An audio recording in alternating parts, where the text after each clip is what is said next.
Yesu nashimwe inshuti y'umusaraba. Turacyari kuganira ku bijyanye n'intambara. Mwese mbona ko akenshi intambara zituma umuntu atatera imbere. Yadashoboye kuzinesha ngo azineshe zikamunesha, ntashobora gutera imbere. Mpamvu usanga ibihugu byinshi byishyura umutekano, ikiguzi cyose byasabya ibihugu birakishyura ku mutekano ukabora hari. Nahoze nsoma rero mu buhanuzi mu bami, cyo cyambere cy'abami 5:17 haranditse ngo uzi ko umukambwe wanjye Dawidi atabonye uburyo bwo kubakira izina ry'Uwiteka Imana ye inzu kubw'intambara z'ababisha be bari impande zose kugeza aho Uwiteka abashyiriye munsi y'ibirenge bye.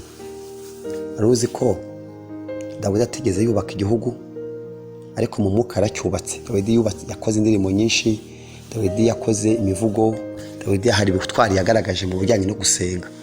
Ariko nubwo byagenze gutyo, ubona igihugu cyarasigaye kitagira amajyambere.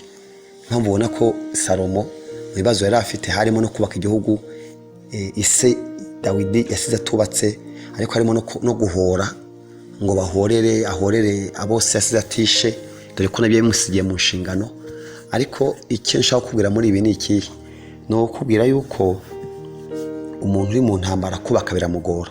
Sinzi niba uba mu ntambara. Bishobotse rero kugira ngo ubake nuko ushyira munsi y'ibirenge ababisha bawe, ibintu bikurwanya, ibintu bikwirukaho.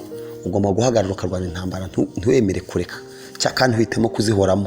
Imana igenda itanga agahenge, igiduha agahenge ukamara nk'umwaka ukamara ibiri, ariko igihe cy'agahenge ni igihe cyo gutyaza izindi. Kubera yuko Satani ngo yabonye umuntu yarangaye, ngo araza akajya guhamagara abandi badayimoni babikurusha uwo wa mbere bakaza kugufata. Niyo mpamvu udakwiye kurangara. Kuva warigeze urwana ukirukana umwanzi, ntagomba kurangara. Nta gihugu gishobora kurangara, gihorana ingabo kivuga kiti isaha ku isaha twaterwa. Nawe jya uhora witeguye ko isaha ku isaha habaho igitero kikugabweho. Imana igushoboze rero, iguha umugisha, urebe mu buzima bwawe, urebe uko impande zose bimeze, ariko nkubwire ngo intambara wanesheje ntabwo yigaruka.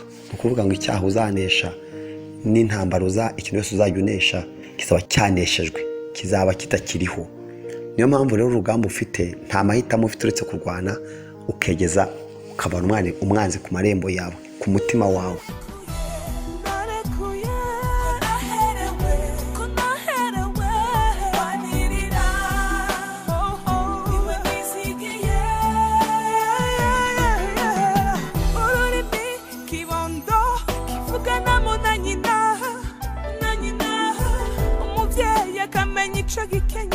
kandi kitazi kuvuga ubwo nikoho nanje duhamagaremo wewe nyumva naravuga mwami ndagutabashe. Reka Imana ikumpera umugisha muri uyu mwanya. Imana ikwigishe kumenya ngo iyo ufite izo ntambara ntubona uko wubaka. Impamvu Imana igomba gutanga agahenge. Imana iguha agahenge rero, iguha agahenge uruhuke. Imana ikugirire neza, ikorohereza umubabaro. Imana igucira akanzu ubona aho usohokera. Imana igutekerezaho cyane kugira ngo ubone uko umutima wawe udacogora. Burya mu ntambara nubwo barwana habaho umwanya wo kuruhuka, umwanya wo kurya. Ibyo byose bigomba kuba mu bintu bigize abasirikare barwana. Umwanya wo kunywa amazi. Ntabwo barwana gusa ari igihe cyo kuruhuka ngo bakomeze urugamba. Sinzi igihe umaze uruhutse, aherutse gusenga, duherutse kubana n'Imana, warabiretse. Ariko nkubwire nicyo gihe kibi kiruta ibindi. Igihe kibi kiruta ibindi ni igihe umuntu nta kibabona, ntacyo wikanga, bavuga ko ari amahoro.